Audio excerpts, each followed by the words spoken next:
beginning was the Word, and the Word was with God, and the Word was God. The same was in the beginning with God. All things were made by him, and without him was not anything made that was made.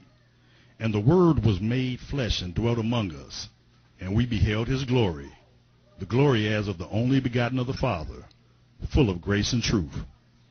And this gospel of the kingdom shall be preached in all the world for a witness unto all nations, and then shall the end come.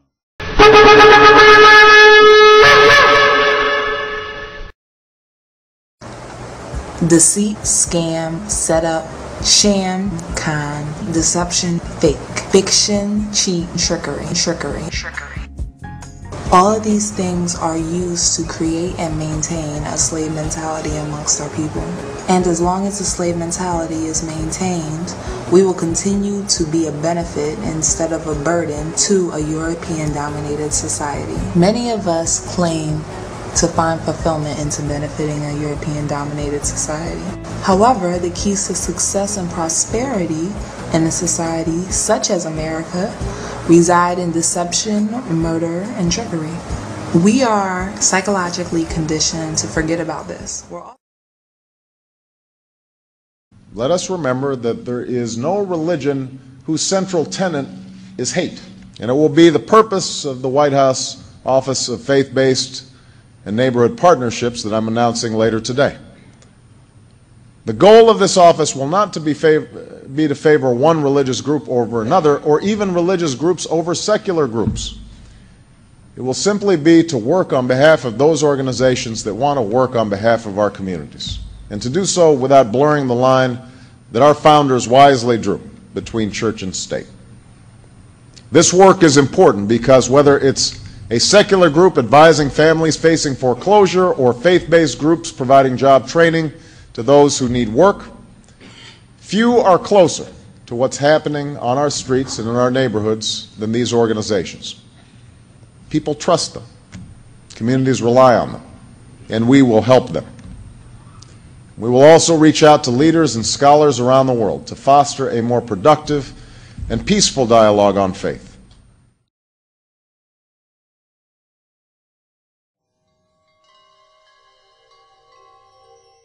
Have you heard about the largest church in the world?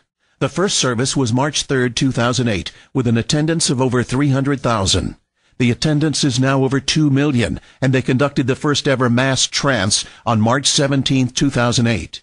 What do they teach? Who you are requires no belief. Heaven is not a location, but refers to the inner realm of consciousness.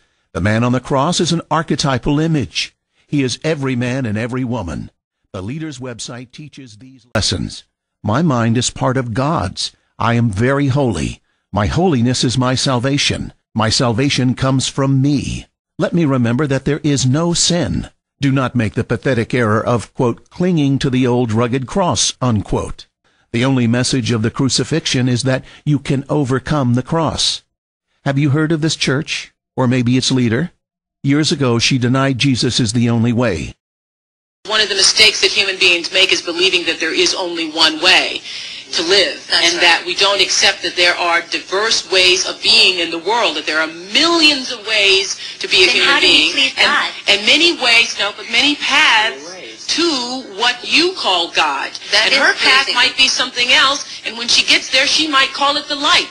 But her loving and her kindness and her generosity brings her, if it brings her to the same point that it brings you, it doesn't matter whether she called it God along the way or not. And I guess the danger that could be in that, I mean, it sounds great on the onset, but if you really look at both sides, there couldn't possibly be just one way. What about Jesus? What about Jesus? Brings him up in the solar discussion, and you say there isn't only one way. There is one way and only one way, and that is through Jesus. There couldn't possibly be with the millions of people in the world. Today she has turned her millions of adoring fans over to New Age doctrine. Christians are letting this into their homes and are being deceived. Hello again, everyone. Welcome to week number 3 of our New Earth web class. And again, I thank you. Eckhart Tolle thanks you for joining us as we bring students and seekers together to discuss our latest book club selection, Eckhart Tolle's A New Earth. We did something last week that was unprecedented. You said it's never been done before on television, where you just sit there in silence. And I thought a lot of people responded to the sense of connection from that. So you want to do that again? Yes. Let's do that again. Yes. Yes. Okay. So you're going to lead us in silence. And simply become aware that you are breathing. The air flows in and out, and you feel yourself breathing. Air flows in and out of the body. In reading books such as Tolle's, it's really opened my eyes up to a new way of thinking, a new form of spirituality that doesn't always align with the teachings of Christianity. So my question is to you, Oprah, how have you reconciled these spiritual teachings with your Christian beliefs? I've reconciled it because I was able to open my mind about the absolute indescribable hugeness of that which we call God. I took God out of the box because I grew up in the Baptist church, and there were, rules and, belief systems and doctrine. And I happened to be sitting in church in my late 20s, and I was going to this church where you had to get there at 8 o'clock in the morning, or you couldn't get a seat, and a very charismatic minister, and everybody was just, into the sermon. And this great minister was preaching about how great God was and how omniscient and omnipresent and God is everything. And then he said, and the Lord thy God is a jealous God. And I was, caught up in the rapture of that moment until he said jealous. And something struck me. And I was like, I think about 27 or 28. I was thinking, God is all, God is omnipresent, God is all, and God's also jealous. God is jealous of me. And something about that didn't feel right in my spirit, because I believe that God is love and that God is in all things. And so that's when the search for something more than doctrine started to stir within me. And I love this quote that Eckhart has. This is one of my favorite quotes in chapter 1, where he says, "Man made God in his own image. The eternal, the infinite, and unnameable was reduced to a mental idol that you had to believe in and worship as my God or our God." Jesus says, you are the light of the world. That means you are the consciousness in which the world appears, is seen.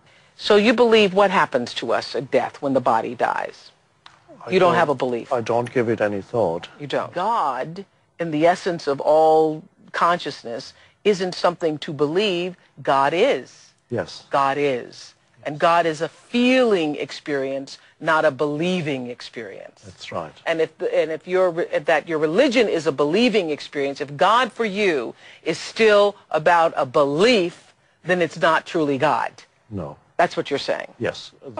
But that's not all. She's entered the political arena by endorsing a candidate for president.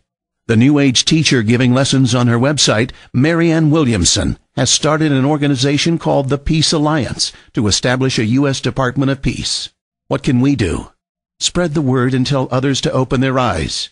Author Carrington Steele uncovers the truth in a new book, Don't Drink the Kool-Aid. Available at cssteeleonline.com. Christians, time to open your eyes, turn off the TV, and pray.